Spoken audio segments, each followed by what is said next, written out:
지난달에 있었던 2022년 세계 육상 선수권 대회 남자 높이뛰기에서 우리나라의 우상혁 선수가 2m 35의 기록으로 2위에 올라서 은메달을 차지했습니다. 한국 육상 선수가 세계 육상 선수권 대회에서 메달을 딴 것은 이번이 처음이었습니다. 앞서 경보에서 메달을 딴 선수가 있기는 했었는데요. 그 선수는 대회 중에 메달을 받은 게 아니고 앞에 순위에 올랐던 사람들이 도핑에 걸려서 다 실격되는 바람에 대회가 끝난 후 8년 뒤에 동메달을 받았다고 합니다. 그런데 우상혁 선수는 대회 중에 본인의 실력으로 순위권에 들어서 메달을 차지한 첫 번째 우리 대한민국의 육상 선수였습니다. 잘 아시는 것처럼 우상혁 선수는 도쿄올림픽에서는 4위를 했었고요.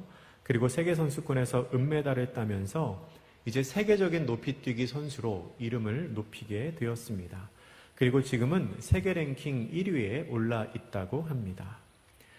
현재 우리나라 남자 높이뛰기 최고 기록은 우상혁 선수가 세운 2m 35cm입니다. 그리고 그 전 기록은 1997년에 세운 이진택 선수의 2m 34입니다. 그러니까 1cm가 차이 나는 거죠. 우상혁 선수는 그 전에 있었던 이 2m 34cm의 기록을 너무나 깨고 싶어서 한동안 2m 35라는 숫자를 글씨로 써서 잘 때마다 머리맡에 두고 잠을 잤다고 합니다. 1cm 차이거든요. 34에서 35. 1cm 차이인데 내가 그 기록을 꼭 깨고 싶다라는 마음으로 글씨를 써서 머리맡에 두고 한동안 잠을 잤다고 합니다. 우상혁 선수는 어린 시절에 교통사고를 당했습니다. 그래서 오른쪽 발을 100바늘 정도 꿰매는 수술을 받았다고 합니다. 그래서 지금도 오른쪽 발이 왼발보다 작은 짝발이라고 하는데요. 운동을 할 때 그 사실을 아는 사람들은 항상 이렇게 말했다고 합니다. 너는 발 크기가 달라서 절대 기록을 세울 수는 없을 거야. 네가 높이뛰기 선수로 성공하지는 못할 거야. 라는 말을 많이 들었다고 합니다. 근데 그런 말을 들을수록 오히려 더 잘해야겠다는 생각을 하고 준비를 해서 올림픽 전에는 개인 최고 기록이 2m 31이었습니다. 2m 31까지밖에 못 뛰던 선수였는데 올림픽에 나가서 그것도 결선에서 2m 35cm, 그러니까 평소 본인의 최고 기록보다 무려 4cm가 넘는 높이를 뛰어서 한국 신기록을 세웠습니다. 이렇게 우상혁 선수가 높이뛰기 한국 기록을 깨고 싶어 하는 소망을 가지고 있었던 것처럼, 그리고 그 소망을 위해서 열심히 노력을 했던 것처럼 우리는 누구나가 나의 마음속에 품은 무언가 잘하고 싶다는 욕심 내지는 소망이 있습니다. 여러분은 뭘 잘하기를 원하시나요? 여러분 무엇을 잘하면 좋으시겠습니까? 학생의 경우에는 공부를 잘하고 싶다는 생각을 가질 수 있습니다. 우상혁 선수처럼 목표를 정해서 책상 앞에 붙여놓고 공부를 하는 학생들도 많이 있지요. 그리고 어떤 분은 내가 운동을 잘하면 좋겠다. 혹은 노래를 잘하면 좋겠다. 요리를 잘하면 좋겠다. 사람들 사이에 관계를 잘하면 좋겠다. 사람들 앞에서 말을 잘할 수 있으면 좋겠다. 또 혹은 나는 돈 버는 일을 잘하면 좋겠다 하시는 분도 계실지 모르겠습니다. 각자의 생각이 다 다르시겠지만 저는 이 자리에 계신 모든 분들이 공통적으로 내가 이것 참 잘하면 좋겠다라고 생각하는 한 가지를 알고 있습니다. 제가 믿기로 여러분들은 모두 이것 잘하기를 원하고 계실 겁니다. 그게 뭐냐면 지금 이 자리에 계신 분들은 모두 신앙생활을 잘하기를 원하시는 분들일 겁니다. 그렇죠? 아멘. 혹시 저를 향하여 목사님 오해십니다. 저는 그렇지 않습니다. 저는 신앙생활을 대충 하고 싶습니다. 라고 생각하시는 분이 있다면 손 한번 들어보시겠어요? 네, 내리시고요. 네. 아마 없으실 거예요. 없으실 거라고 믿습니다. 우리는 다 신앙생활 잘 하기를 원합니다. 그런데 신앙생활을 잘 한다고 했을 때 그 잘의 의미가 뭘까요? 잘. 어떻게 하는 것이 신앙생활을 잘 하는 것일까요? 여러 가지 의미가 있겠지만 일반적으로 우리는 하나님의 뜻대로 살아가는 것을 신앙생활을 잘 하는 거라고 생각합니다. 그래서 우리는 신앙생활을 잘 하기 위해서 하나님의 뜻을 찾고 하나님의 뜻을 궁금해 합니다. 하나님의 뜻을 아는 정말 좋은 방법이 하나 있습니다. 누구나 할 수 있는 방법인데요. 바로 성경을 읽는 겁니다.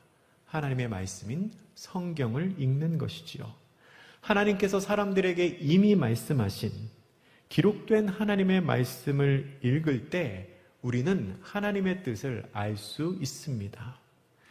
사실 하나님의 뜻이 궁금하다고 말하면서도 말씀을 읽지 않는 분이 계시다면, 내가 너무 궁금해, 나를 향한 하나님의 뜻이 뭔지 궁금해 하면서도 성경을 읽지 않으시는 분이 계시다면 아마 그분은 배가 고프다고 말하면서도 밥을 먹지 않는 사람과 똑같을 겁니다. 배가 고프면 밥을 먹어야 되지 않겠습니까? 근데 배고프다고 말하면서 밥 먹지 않는 사람은 좀 어리석은 사람이겠죠. 그런 것처럼 하나님의 뜻이 궁금하면 이미 자신의 뜻을 알려주신 기록된 하나님의 말씀을 우리가 읽어야 합니다. 물론 성경 안에 내 상황과 꼭 맞는 대답이 없을 수도 있습니다. 하지만 우리가 성경을 읽게 되면 그 말씀을 통하여 하나님이 무엇을 좋아하시고 무엇을 기뻐하시는지를 알게 됩니다. 그리고 성경 속에 나오는 사건들 속에서 하나님이 어떻게 일하시는지, 하나님이 어떻게 행동하는 것을 좋아하시는지를 알게 됩니다. 우리가 그렇게 하나님이 기뻐하시는 일, 그리고 하나님께서 좋아하시는 선택을 알게 되면 우리는 나에게 주어진 상황이 어떠하든지 그 안에서 하나님이 기뻐하시는 일을 선택할 수 있는 안목을 갖게 됩니다. 다르게 말하면 모든 상황에서 하나님의 뜻을 분별할 수 있는 관점을 갖게 된다는 겁니다. 그래서 우리는 성경을 읽어야 합니다. 하나님께서는 우리에게 필요한 모든 대답을 이미 기록된 하나님의 말씀, 이 성경을 통하여 우리에게 다 하셨습니다. 그런데요, 때로 성경은 우리를 향한 하나님의 뜻을 명시적으로 기록하고 있기도 합니다. 대표적인 것이 우리가 잘 아는 데살로니가전서 5장 16절에서 18절까지의 말씀입니다. 우리 화면을 통해서 이 말씀 같이 한번 읽어보시겠습니다. 시작. 항상 기뻐하라, 쉬지 말고 기도하라, 범사에 감사하라. 이것이 그리스도 예수 안에서 너희를 향하신 하나님의 뜻이니라. 아멘. 우리를 향하신 하나님의 뜻이 이렇다는 겁니다. 우리가 항상 기뻐하고 쉬지 않고 기도하고 범사에 감사하는 것을 하나님은 기뻐하십니다. 우리가 이대로 살면 하나님의 뜻대로 살아가는 사람들이 되는 것입니다. 베드로전서 3장 17절의 말씀도 우리를 향하신 하나님의 뜻을 기록하고 있습니다. 이 말씀도 화면을 통해 같이 읽어보겠습니다. 시작. 선을 행함으로 고난받는 것이 하나님의 뜻일진데 악을 행함으로 고난받는 것보다 나으니라. 아멘. 하나님께서는 우리가 고난을 받더라도 선을 행하는 것을 원하신다는 겁니다. 선을 행하며 고난받는 것, 그것이 하나님의 뜻이라고 성경은 말씀하고 있습니다. 그리고 데살로니가전서 4장 3절도 하나님의 뜻을 우리에게 알려줍니다. 이 말씀입니다. 하나님의 뜻은 이것이니 너희의 거룩함이니라. 아멘. 하나님께서는 우리가 거룩하기를 원하십니다. 이 거룩이라는 말은 성경 원문에서 다양한 단어들로 사용되는데요. 그 기본의 의미는 구별되다, 분리하다, 깨끗하게 하다라는 공통점을 가지고 있습니다. 그러니까 죄와 부정으로부터 철저하게 자신을 분리시키는 것. 오직 하나님의 소유로서 이 세상 속에서 구별된 삶을 살아가는 것. 그렇게 변화된 상태로 살아가는 거룩한 삶을 살아가는 것이 우리를 향한 하나님의 뜻이라는 겁니다. 그런데요, 이것은 분명히 우리를 향한 하나님의 뜻이지만 정작 하나님의 뜻을 구하며 성경을 읽는 사람에게 이 본문들이 말하는 하나님의 뜻은 좀 당황스러울 수 있습니다. 왜냐하면 대부분의 사람들은 하나님의 뜻을 구하고 찾을 때에 보통 이런 게 궁금하기 때문입니다. 우리 자녀가 어떤 대학에 가면 좋을까요? 어떤 직업을 갖는 게 좋을까요? 내가 이 사람이랑 결혼을 하는 게 좋을까요? 하지 않는 게 좋을까요? 그런 게 궁금합니다. 투자를 어디에 해야 될지, 이사를 어디로 가야 할지, 무슨 공부를 해야 나중에 취업이 잘 될지, 어떤 직업을 가져야 돈을 더 잘 벌 수 있을지, 그런 게 궁금한데, 그래서 하나님의 뜻을 찾고 있는데, 하나님의 뜻이라고 하는 말씀을 찾아보니까 선을 행함으로 고난받는 것이 하나님의 뜻이다 라고 말씀하시니, 성경을 보면서도 이건 나한테 하는 말씀은 아닌 것 같아. 분명히 하나님의 뜻이기는 한데 나를 향한 말씀은 아닌가 봐 라고 생각하게 된다는 겁니다. 내가 궁금한 문제에는 답을 주시지 않는 것 같고, 자꾸 목사님의 설교와 성경 말씀이 다른 사람을 향한 말씀처럼 들리면, 이럴 때 우리는 우리의 신앙생활을 한번 점검해 보아야 합니다. 우리는 요한계시록 3장 20절 말씀을 다 알고 있습니다. 그리고 많은 분들이 이 말씀을 참 좋아합니다. 우리 요한계시록 3장 20절 말씀 한번 같이 읽겠습니다. 이 말씀도 앞에 화면을 통해서 같이 읽겠습니다. 시작. 볼지어다 내가 문 밖에 서서 두드리노니 누구든지 내 음성을 듣고 문을 열면 내가 그에게로 들어가 그와 더불어 먹고 그는 나와 더불어 먹으리라. 아멘. 우리가 잘 아는 말씀이죠. 근데 이 말씀이요, 주로 쓰이는 용도가 있습니다. 주로 어디에 쓰이냐면 새신자로 하여금 예수님을 영접하게 할 때 이 말씀이 많이 쓰입니다. 예를 들어서 이렇게 설명하죠. 여기 있는 이 말씀을 한번 보세요. 요한계시록 3장 20절 이 말씀을 보면 예수님께서 누구든지 내 음성을 듣고 문을 열면 그 사람에게로 들어가서 더불어 먹겠다고 하셨어요. 성도님이 마음의 문을 여시면 예수님이 성도님 마음에 들어오셔서 성도님과 함께 계실 거예요 라고 말하면서 전도하고 영접을 시킵니다. 그런데 오가닉 처치라는 책을 쓴 닐 콜 목사님은 이 말씀을 인용하면서 우리가 간과하기 쉬운 아주 중요한 사실을 그 책에서 일깨워주고 있습니다. 그게 뭐냐면 이 요한계시록 3장 20절 말씀은 사도 요한이 새신자들을 위해 쓴 편지에 기록한 말씀이 아니라는 겁니다. 그러니까 이 말씀은 믿지 않는 사람들을 위해서 쓴 말씀이 아니고 이미 신앙생활을 하고 있는 사람들, 이미 신앙생활을 하고 있는 교회, 그러니까 우리 같은 교회, 우리 같은 성도들에게 하신 말씀이라는 겁니다. 여러분, 그렇다면 조금 이상하지 않습니까? 왜 사도 요한은 교회를 이미 다니고 있는 사람들에게 주님을 향하여 마음의 문을 열라고 이야기를 했을까요? 왜 예수님께서는 사도 요한을 통해서 교회를 향해 내가 문 밖에 서서 두드리고 있으니 누구든지 내 음성을 듣고 문을 열면 내가 그에게로 들어가리라 라고 말씀을 하셔야 했을까요? 답은 간단합니다. 교회 안에서 예수님을 향한 문을 닫고 있는 사람들이 너무 많기 때문에 그렇습니다. 본인 스스로 생각하기에는 신앙생활 잘 하고 있다고 생각합니다. 나는 교회 안에서 믿음 생활 잘 하고 있고 나는 이 정도면 신앙생활 잘 하고 있는 것 같아 라고 생각하고 있는데 실제로는 예수님을 향한 마음의 문을 닫고 있는 사람들이 있다는 겁니다. 스스로는 신실한 크리스천이라고 생각하고 주일마다 예배드립니다. 틈날 때마다 예수님에 관한 이야기를 합니다. 헌금을 많이 합니다. 선교도 합니다. 그런데 정작 예수님을 그의 마음문 밖에 서 계시게 하는 사람들이 실제로 있다는 겁니다. 스스로는 하나님의 뜻을 찾는다고 말하고 하나님의 뜻을 나에게 알려주시면 그 뜻이 무엇이든 내가 순종하겠습니다 라고 생각하면서도 정작 기록된 하나님의 말씀을 보면서는 이건 그 사람에게 해당되는 말씀이지. 목사님의 설교를 들으면서는 이 설교를 그 사람이 들었어야 되는데 라고 생각하며 계속해서 예수님을 마음문 밖에 그냥 서 계시게 하는 사람들이 우리 가운데 있다는 겁니다. 그러면 왜 이런 일이 생길까요? 여러 가지 이유가 있을 수 있겠지만 내가 정말 천성이 악한 사람이어서 일부러 예수님의 말씀을 거절하는 게 아니라면 우리가 신앙생활에 대해서 뭔가 잘못 이해하고 있어서 그럴 수도 있습니다.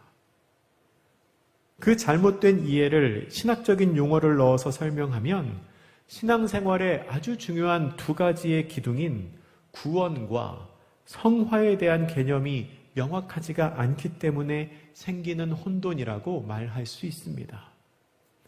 내가 예수 믿고 구원받는 것과 내가 그리스도인으로서 거룩한 삶을 살아가는 것에 대한 개념이 명확하게 서 있지 않으면 신앙생활을 하고 있으면서도 뭔가 좀 이상하고 뭔가 좀 당황스러울 때가 있습니다.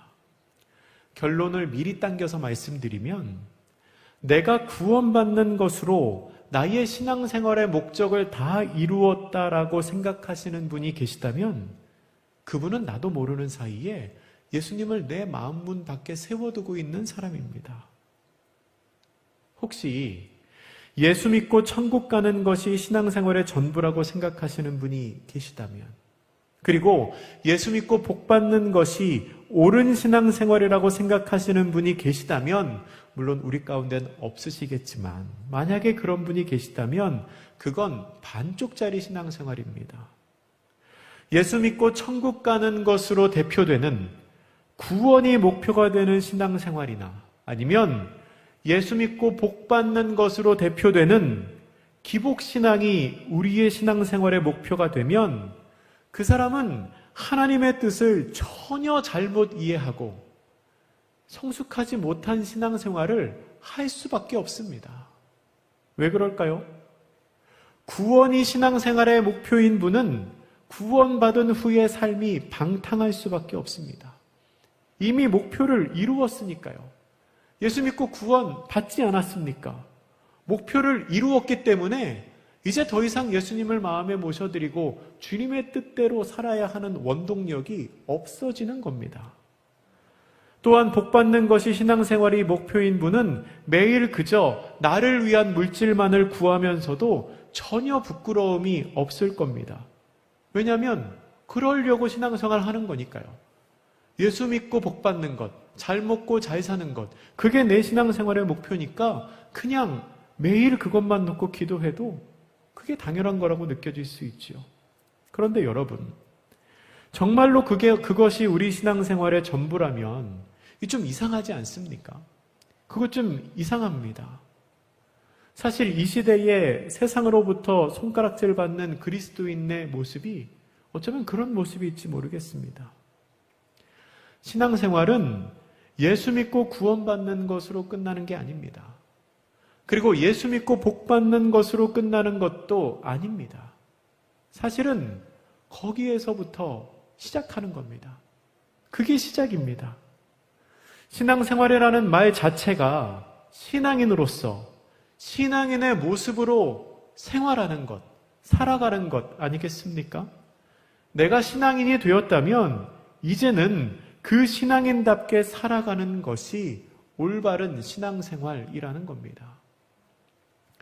제가 예전에 어떤 조사를 보니까, 어떤 기사에 나온 조사를 보니까요, 새신자들이 교회에 오면 당황하는 게 있다고 합니다. 새신자 시절이 있으신 분은 한번 더듬어서 생각해 보세요. 그리고 제가 인용해서 말하는 거니까 누구를 지칭하는 게 아니니까 오해하거나 상처받지는 말고 한번 들어보시기 바랍니다. 교회에 올 때 처음에는 전도하는 사람이 어떻게 오라고 말하냐면 한 번만 와달라고 합니다. 한 번만 와라. 그리고 구원받는 거 쉽다. 뭐냐면 그냥 입으로 고백하면 된다라고 말합니다. 거기까지 들은 새신자들은 마음에 좀 안심이 있습니다. 큰 부담이 없습니다. 별로 어려울 게 없어 보입니다. 일주일에 한 번 시간 내서 교회 가고 입으로 고백해서 구원 얻는 것, 경우에 따라서 다를 수 있겠지만 충분히 할 수 있다고, 별로 어렵지 않다고 생각하고 교회에 나옵니다. 근데 교회를 본격적으로 다니려고 하면 말이 조금씩 달라집니다. 처음에는 일요일만 오면 된다고 하더니, 그리고 일요일 오전에만 있으면 된다고 하더니, 조금씩 일요일 오후에도 예배가 있다고 그러고, 수요일도 오면은 좋다고 그러고, 새벽 예배도 오면은 좋다. 그리고 또 목장이 있으니까 금요일도 오면은 좋다. 이렇게 이야기합니다. 그리고 또 조금 지나니까 어느 날부터는 이제 교회에 다니려면 돈을 좀 내야 된다고. 헌금을 좀 해야 된다고. 하나님이 그렇게 많은 은혜를 주셨는데 하나님한테 인색하면 안 된다고. 그러면서 헌금 얘기도 합니다. 그리고 시간이 되면 봉사도 이것저것 좀 하라고 합니다. 그때쯤 되면 이 새신자가 처음에 교회에 왔을 때 들었던 이야기와 그때 가서 듣는 이야기가 너무 많이 달라져 있습니다. 처음에는 일주일에 한 번만 오면 된다고 말하고 그냥 와서 앉아만 있으면 되는 것처럼 말하더니 지금은 한 주에도 몇 번씩 오라고 하고 돈도 내야 된다고 그러고 봉사도 해야 된다고 하고 그게 당연한 것처럼 이야기를 하니까 그런 상황이 되면 이 믿음이 성숙하지 못한 새신자가 느끼는 감정이 어떻겠습니까? 좀 당황스럽습니다. 당황스럽죠. 물론 믿음이 성숙하면 기쁨으로 그 일을 감당하겠지만 그만큼의 분량이 되지 않는 사람은 당황스럽습니다. 이것은 일종의 불완전 판매입니다. 여러분 불완전 판매라는 말 아시나요? 보험이나 금융상품을 판매할 때 판매자가 이 고객에게 해당 상품의 위험도나 단점을 제대로 알리지 않고 판매하는 걸 불완전 판매라고 하는데요. 그건 불법으로 규정된 방법입니다. 그렇게 판매하면 안 됩니다.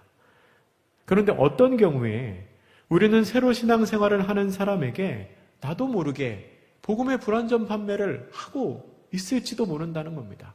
한 번만 와라. 그러면 된다. 믿기만 해라. 그러면 된다. 그러면 왜 그런 일이 생기겠습니까? 우리가 그렇게 원치 않게 복음의 불완전 판매를 하는 이유는 전도를 하는 사람 스스로도 착각을 하는 경우가 있기 때문입니다.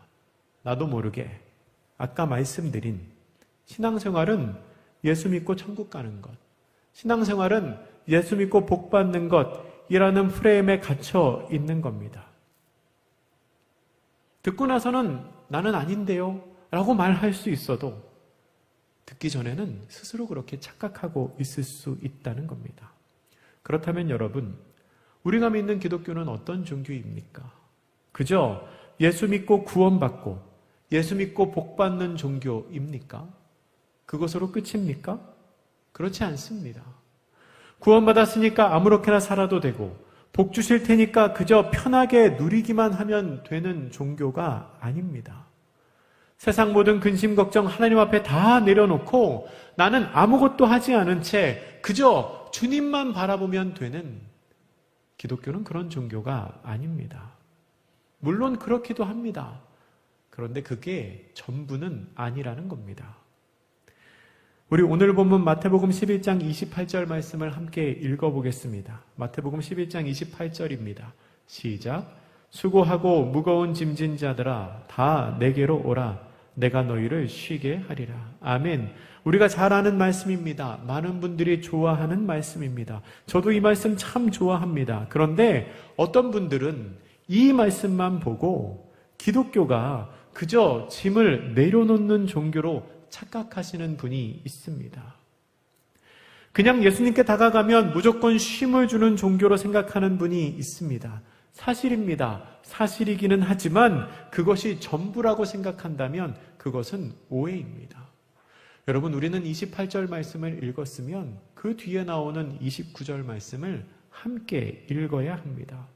29절의 상반절은 이렇게 기록합니다. 나는 마음이 온유하고 겸손하니 나의 멍에를 메고 내게 배우라. 예수님이 뭐라고 말씀하십니까? 멍에를 메라고 말씀하십니다. 28절에서는 분명히 짐을 내려놓으라고 하셨는데 짐을 내려놓기는 하는데 그렇게 짐을 내려놓고 그냥 가만히 있는 게 아닙니다. 내려놓은 후에는 멍에를 도로 맵니다. 물론 신앙생활의 초창기에는 그냥 28절 말씀에 머물러 계셔도 됩니다. 수고하고 무거운 짐진 자들아 다 내게로 오라. 내가 너희를 쉬게 하리라. 이 말씀에 머물러 계셔도 됩니다. 근데 거기서만 계시면 안 된다는 겁니다. 28절 말씀에 머물러서 수고하고 무거운 짐을 좀 내려놓으셨으면, 좀 쉬었으면, 그리고 믿음이 쌓였으면, 은혜를 경험했으면 29절 말씀까지 우리가 나아가야 된다는 겁니다. 여러분, 이 본문을 통하여 우리가 무엇을 알 수 있습니까? 기독교는 짐을 내려놓는 종교가 아니라 짐을 바꾸어 지는 종교입니다. 세상의 짐을 예수님 앞에 내려놓고 그냥 가만히 있는 것이 아니라 그 짐을 내려놓은 내 어깨에 다시 한번 예수님의 멍에를 짊어지는 게 우리가 믿는 기독교라는 겁니다. 그리고 그렇게 멍에를 짊어지고 예수님과 함께 길을 걸어가는 것이 우리의 신앙생활이라는 겁니다. 그런데 그 사실을 간과한 채 그저 내려놓는 게 신앙생활의 전부인 것으로 착각하니까 문제가 생기는 겁니다. 나는 내려놓으러 왔는데 왜 또 짐을 지우냐는 거죠. 아니, 처음에는 그렇게 얘기해놓고 왜 지금 와서 그렇게 말하느냐는 거죠. 근데 그건 잘못된 생각입니다. 그렇다면 이 28절에서 말하는 쉬게 하리라, 이거는 어디로 갔습니까? 라고 물어보는 분이 계실지 모르겠습니다. 저도 힘든데 저는 언제 쉽니까? 분명히 쉬게 하리라고 말씀하시지 않았습니까? 언제 쉬는 겁니까? 하실 수 있습니다. 29절 말씀에도 쉼을 얻으리니 라는 말씀이 나오는데요. 우리 29절 말씀 전체를 다시 한번 같이 읽어보겠습니다. 29절입니다. 시작. 나는 마음이 온유하고 겸손하니 나의 멍에를 메고 내게 배우라.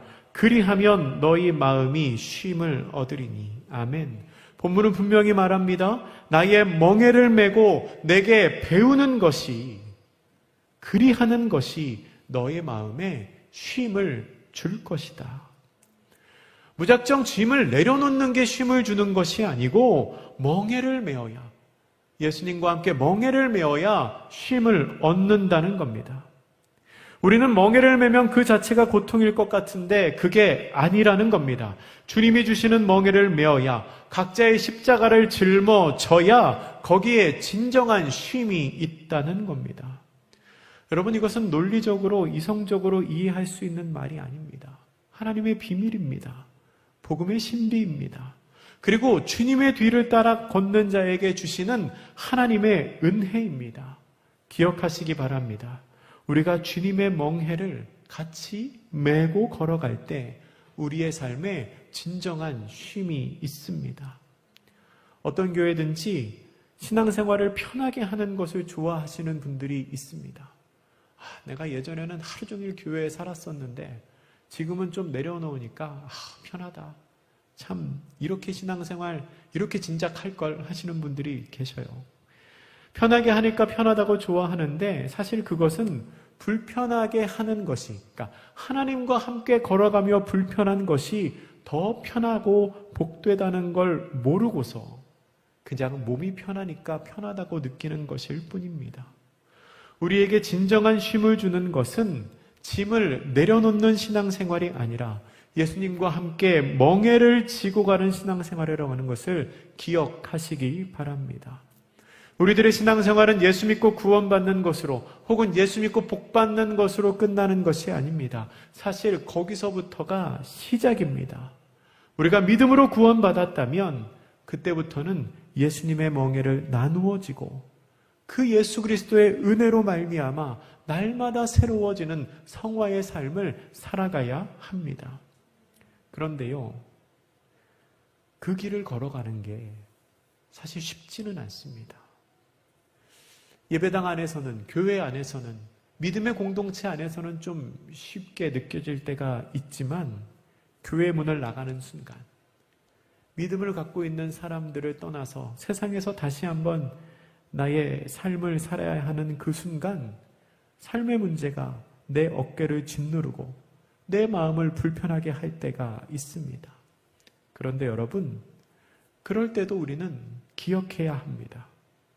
그 어떤 것보다도 더 크신 우리 하나님을 기억해야 하고, 이는 내 멍에는 쉽고 내 짐은 가벼움이라 말씀하신 하나님의 말씀을 기억해야 합니다. 수고하고 무거운 짐진 자들아 다 내게로 오라. 내가 너희를 쉬게 하리라 말씀하시며 내가 보기에는 감당할 수 없을 정도로 커 보이는 그 짐을 가볍게 만들어 주실 수 있는 하나님을 신뢰해야 합니다. 미국의 맥스 루케도 목사님이 이런 말씀을 하셨습니다. 제가 자막으로도 좀 부탁을 했는데요. 읽어보겠습니다. 여러분의 문제는 문제가 큰 것이 아니라 하나님을 보는 관점이 너무 작다는 게 문제입니다. 여러분은 하나님의 광대하심을 인지하고 계십니까? 산의 높이를 재지 말고 산을 만드신 분의 마음을 생각하세요. 하나님께 폭풍이 얼마나 큰지를 말씀드리지 말고 폭풍에게 여러분의 하나님이 얼마나 큰지를 말하세요. 물론 우리가 하나님께 문제를 해결해 달라고 간구하는 기도를 드려야 합니다. 그런데 맥스 루케도 목사님은 본인의 설교에서 오히려 문제에게 선포하라고 말합니다. 왜냐하면 그 어떤 경우에도 아무리 커 보이는 문제가 앞에 있을지라도 우리 하나님은 그 문제보다 우리가 짊어지고 있는 그 짐보다 더 크신 분이기 때문입니다. 그런 하나님이시기 때문에 우리가 하나님께 나아가서 하나님 문제가 너무 커요 라고 말하기보다 오히려 내 앞에 있는 그 문제를 향하여 내가 믿는 하나님이 얼마나 큰 분인지 알아? 너는 아무것도 아니야 라고 선포할 수 있어야 된다는 겁니다. 나에게 감당할 수 없는 큰 짐이 있을 때 우리는 그 짐을 가볍게 만드실 수 있고 그 문제를 해결하실 수 있는 하나님을 바라보아야 합니다. 우리 마지막으로 구약성경 출애굽기 14장 13절과 14절 말씀입니다. 출애굽기 14장 13절과 14절 말씀을 함께 읽겠습니다. 모세가 백성에게 이르되 너희는 두려워하지 말고 가만히 서서 여호와께서 오늘 너희를 위하여 행하시는 구원을 보라. 너희가 오늘 본 애굽 사람을 영원히 다시 보지 아니하리라. 여호와께서 너희를 위하여 싸우시리니 너희는 가만히 있을지니라. 아멘. 이스라엘 민족이 출애굽한 후에 순순히 그들을 보내주는 것 같았던 바로의 마음이 갑자기 바뀝니다. 그래서 군대를 보내어 이스라엘 민족을 뒤쫓게 합니다. 앞에는 홍해가 가로막고 있고요. 뒤에는 애굽의 군대가 있습니다. 이 위기의 상황 속에서 이스라엘 민족은 애굽의 매장지가 없어서 우리를 이 광야에서 죽게 하느냐, 우리가 애굽 사람을 섬기는 것이 광야에서 죽는 것보다 낫겠다라고 말하며 모세를 원망하기 시작합니다. 그때 모세가 이스라엘 민족에게 하는 말이 우리가 조금 전에 읽었던 출애굽기 14장 13절 14절 말씀입니다. 여호와께서 너희를 위하여 싸우시리니 너희는 가만히 있을지니라. 두려워하지 말고 가만히 서서 여호와께서 오늘 너희에게 행하시는 구원을 보라. 너희 앞에 주어진 절망적인 상황을 보는 것이 아니라 앞에 있는 홍해를 보면서 뒤에 있는 애굽의 군대를 보면서 두려워할 것이 아니라 하나님의 구원을 보라는 겁니다. 문제를 보면서 두려워 떨고 낙심하고 좌절하고 원망하는 것이 아니라 하나님께서 이 문제를 어떻게 해결하실지를 똑똑히 지켜보라는 겁니다. 그러자 당시 이스라엘 민족에게 어떤 일이 일어났습니까? 앞에는 홍해가 막고 있고 뒤에는 애굽의 군대가 추격해오는 상황입니다. 하지만 결국 모세가 선포한 대로 이스라엘 민족이 하나님의 구원을 바라볼 때 하나님께서 홍해를 가르시고 이스라엘로 하여금 마른 땅을 건너가게 하셨습니다. 어찌할 수 없을 것 같은 문제에도 하나님이 함께 하시면 내가 감당할 수 있는 가벼운 짐이 됩니다. 하나님의 뜻대로 살아가는 게 분명히 쉽지 않지만 우리에게는 우리의 짐을 가볍게 하실 수 있는 하나님이 함께 하고 계시다는 것을 꼭 기억하시기 바랍니다. 말씀을 정리합니다. 사랑하는 성도 여러분, 여러분은 어떻게 신앙생활을 하고 계십니까? 우리의 신앙생활이 어떠해야 할까요? 우리가 믿는 기독교는 무작정 쉬고 무작정 복받고 무작정 편한 종교가 아닙니다. 우리의 짐을 예수 그리스도 앞에 내려놓고 그 예수님의 멍에를 함께 짊어지고 가는 것이 우리의 신앙생활입니다. 그리고 그 안에 진정한 쉼이 있습니다. 비록 우리의 삶에 어려움이 없을 수는 없지만 우리가 믿는 하나님은 그 모든 어려움보다도 훨씬 크신 분입니다. 폭풍보다도 크시고 길이 없다면 바다를 가르실 수 있는 그 하나님을 신뢰하며 오늘도 하나님이 기뻐하시는 신앙생활을 하는 복된 성도님들 되시기를 주님의 이름으로 축복합니다. 기도하겠습니다. 사랑의 하나님, 감사합니다. 저희에게 복음을 허락하여 주시고 하나님의 자녀로 살게 하시니 감사합니다. 하나님, 저희가 주님께서 기뻐하시고 하나님 보시기에 아름다운 신앙생활을 하는 성도들 되기를 원합니다. 온전히 주님의 뒤를 따라가며 예수 그리스도의 멍에를 함께 지고 그 안에서 베푸시는 기쁨과 평안과 안식과 위로를 경험하는 저희들이 되게 하여 주시옵소서. 어렵고 힘든 문제가 있을지라도 우리의 하나님이 그 문제보다 훨씬 크신 분임을 신뢰하며 믿음으로 오늘 하루를 살아가는 저희들이 되게 하여 주시옵소서. 감사드리며 예수님의 이름으로 기도드립니다. 아멘. 이 시간 함께 찬양하실 때에 주님께서 우리에게 맡기신 그 길을 우리가 신실하게 걸어가겠습니다. 고백하며 소망하며 주님 다시 오실 때까지 찬양 함께 나누겠습니다. 주님 다시 오실 때까지 나는 이 길을 가리라. 좁은 문 좁은 길 나의 십자가 지고 아멘. 나의 가는 이 길 끝에서 나의 가는 이 길 끝에서 나는 주님을 보리라. 영광의 내 주님 영광의 내 주님 나를 맞아주시리. 나를 맞아주시리.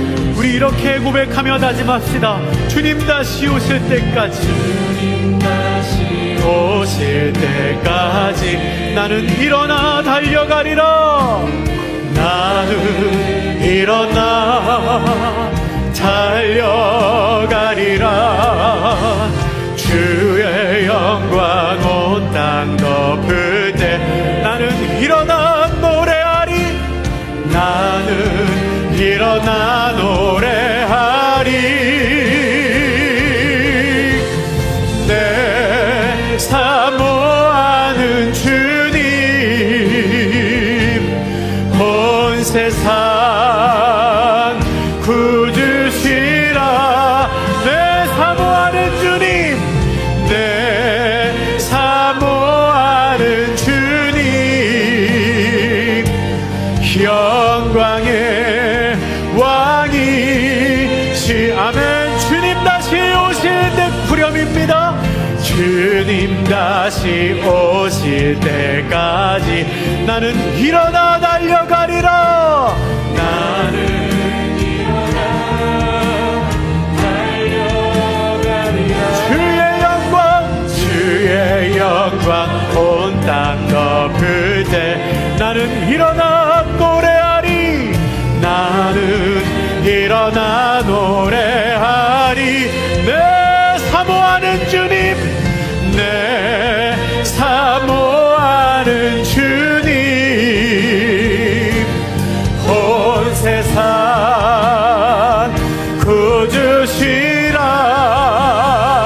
구주시라. 내 사모하는 주님 영광의 왕이. 그럼 한 번 더 고백합시다. 내 사모하는 주님 내 사모하는 주님 온 세상 구주시라.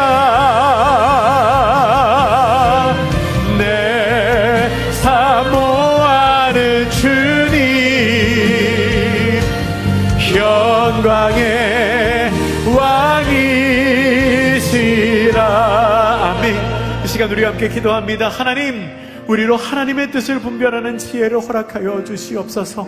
주님께서 허락하신 그 길을 기쁘고 아름답게 걸어가는 성도들 되게 하여 주시옵소서.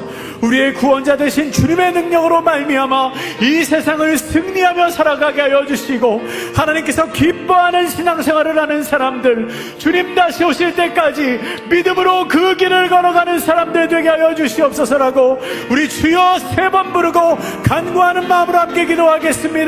기도합니다. 주여, 주여, 주여. 고맙고 감사하신 사랑의 하나님, 우리로 하여금 이 시간 찬양하고 예배하며 하나님의 말씀을 듣고 결단하며 기도하게 하시니 감사합니다. 아버지 하나님, 우리 모두가 주님은 다시 오실 때까지 그 길 걸어가는 사람들 되게 하여 주시옵소서. 하나님께서 기뻐하는 신앙생활을 되게 하는 사람들 되게 하여 주시옵소서. 하나님께서 우리에게 맡기신 바 그 사명을 감당하는 사람들 되게 하여 주시옵소서. 우리가 구원받는 것으로 내 신앙생활이 끝나는 것으로 생각하지 않고 복받는 것으로 끝나는 것으로 생각하지 않으며 주님께서 우리에게 허락하신 그 짐을 짊어지고 가는 사람들 되게 하여 주시옵소서. 하나님께서 우리에게 말씀하신 그 사명을 감당하는 사람들 되게 하여 주시옵소서. 주님께서 우리의 삶의 은혜를 허락하시고 주님께서 내 짐을 편하게, 작게, 쉽게 짊어지게 하시는 그 은혜를 허락하신 것을 믿고 우리가 감사함으로 그 길을 걸어가는 사람들 되게 하여 주시옵소서. 주님, 우리의 삶의 은혜 허락하여 주시옵소서. 주님, 우리의 삶에 동행하여 주시옵소서. 그러므로 말미암아 주님 다시 오실 때까지 이 길을 걸어가며 주님의 은혜와 능력으로 말미암아 이 험하고 악한 세상 속에서 오직 예수 그리스도의 이름을 붙잡고 살아감으로 아버지 하나님 주의 영광을 드러내는 주의 백성들 다 되게 하여 주시옵소서. 수고하고 무거운 짐진 자들아 다 내게로 오라, 내가 너희를 쉬게 하리라 말씀하신 그 주님의 약속의 말씀을 붙잡고 오늘도 다시 한번 무릎을 일으키고 다시 한번 다리에 힘을 내어 걸어가는 주의 백성들 다 될 수 있도록 주님 은혜를 허락하여 주시고 함께하여 주시옵소서. 우리 이 시간 주님을 향한 우리의 믿음을 한 번 더 고백하며 찬양하겠습니다. 우리 나는 믿네 찬양으로 우리의 마음을 고백합시다. 내게 허락하신 시련을 통해 나의 믿음 더욱 강하게 자라나고 험한 산과 골짜기 지나는 동안 주께 더 가까이 나를 이끄시네.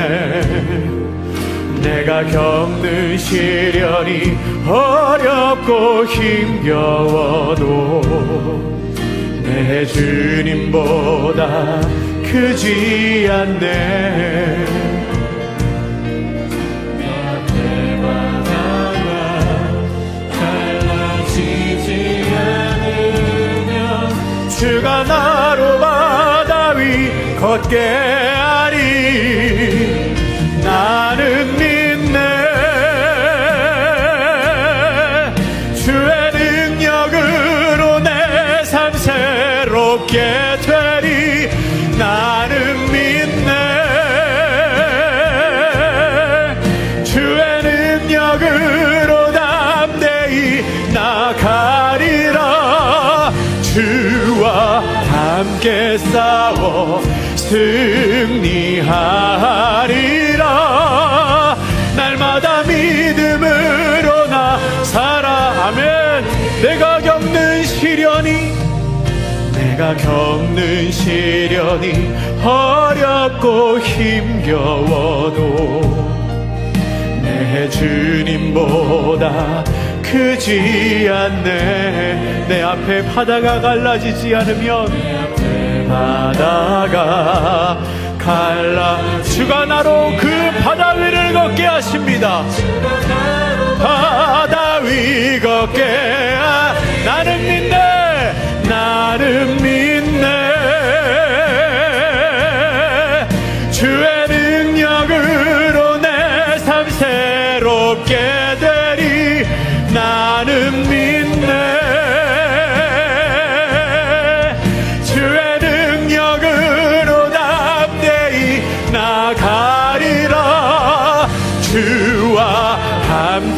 싸워 승리하리라. 날마다 믿음으로 나 살아. 주와 함께 싸워, 주와 함께 싸워 승리하리라. 날마다 믿음으로 나 살아가리. 아멘. 우리 이 시간 한 번 더 기도합니다. 주님, 폭풍보다도 더 크시고 바다를 가르실 수 있는 주님을 우리가 신뢰합니다. 내 앞에 바다가 갈라지지 않는다면 그 바다 위를 걷게 하실 주님을 신뢰합니다. 우리 삶의 어려움을 주님 앞에 내어놓고 이 무거운 짐을 주님 앞에 내려놓사오니 주님, 내가 감당할 수 있는 가벼운 짐이 되게 하여 주시옵소서라고 우리 삶의 짐을 주님 앞에 넣어놓고 간절히 한 번 더 주여 한번 부르고 기도하겠습니다. 주여! 고맙고 감사하신 사랑의 하나님 아버지, 우리로 하여금 주님을 알게 하시고 믿게 하시니 감사합니다. 폭풍보다도 더 크시고 그 바다를 가르실 수 있는 놀라운 하나님의 능력을 신뢰합니다. 내 앞에 바다가 갈라지지 않는다면 그 무리를 걸어가게 하실 주님을 신뢰합니다. 주님, 우리 삶의 어려움을 주님 앞에 내려놓사오니 주님, 이 무거운 짐이 주님 앞에서 감당할 수 있는 가벼운 짐이 되게 하여 주시옵소서. 아버지 하나님, 건강의 문제를 주님 앞에 내려놓습니다. 경제적인 문제를 주님 앞에 내려놓습니다. 관계의 어려움을 주님 앞에 내려놓습니다. 자녀의 문제를 주님 앞에 내려놓습니다. 시험의 문제를 주님 앞에 내려놓습니다. 진로의 문제를 주님 앞에 내려놓습니다. 주여, 이 모든 문제를 주님 앞에 내려놓사오니 내가 보기에는 해결할 가능성이 없어 보이고 나를 두렵게 하고 낙심하게 하고 불평하게 하고 절망하게 하는 이 문제들이 하느님 앞에 내려놓았을 때 가벼운 짐이 되게 하여 주시옵소서. 감당할 수 있는 짐이 되게 하여 주시옵소서. 그러함으로 말미암아 다시 한번 우리가 힘을 내어 주님을 신뢰함으로 이 세상 속에서 하나님의 영광을 드러내며 이 세상 속에서 하나님의 사람으로 살아갈 수 있도록 주님, 우리의 삶의 은혜로 허락하여 주시고 주님 역사하여 주시고 주님 함께하여 주시옵소서. 아버지 하나님, 주님의 능력으로 말미암아 그 길 걸어가게 하여 주시옵소서. 낙심하지 않게 하여 주시옵소서. 넘어지지 않게 하여 주시옵소서. 쓰러지지 않게 하여 주시옵소서. 주님 함께 하여 주심으로 말미암아 우리가 모든 상황 속에서 하나님께 영광을 돌리며 나아가는 주의 백성들 되게 하여 주시옵소서. 능력의 하나님, 은혜의 하나님, 우리가 주님을 신뢰함으로 우리의 삶을 걸어갑니다. 주님, 우리와 함께 하여 주시옵소서.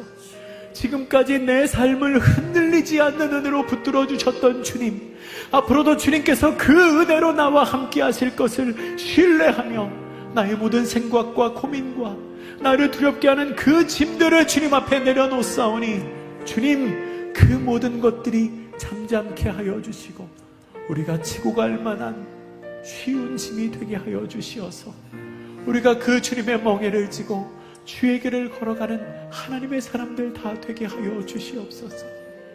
우리의 마음에 소원이 있습니다. 주님의 기쁨이 되기를 원합니다. 하나님이 기뻐하시는 신앙생활 하기를 원합니다. 나를 통하여 하나님의 영광이 드러나고 나를 통하여 믿지 않는 사람들이 주님의 사랑을 알게 되는 소망이 있습니다. 하지만 주님, 내 생각과 내 능력, 내 힘과 용기로는 그 일을 감당하기가 너무나 힘이 듭니다. 주님, 나와 함께 하여 주시고 나와 동행하여 주시어서 내가 그리스도 앞에 참된 신앙인이 되게 하여 주시옵소서. 나를 통하여 하나님 영광 받아 주시옵소서. 나를 통하여 그리스도의 복음이 전해지게 하여 주시옵소서. 주님을 만날 그때에 부끄럽지 않은 믿음의 사람으로 설 수 있도록 주님, 이 시간 우리를 붙잡아 주시고 우리의 삶에 동행하여 주시옵소서.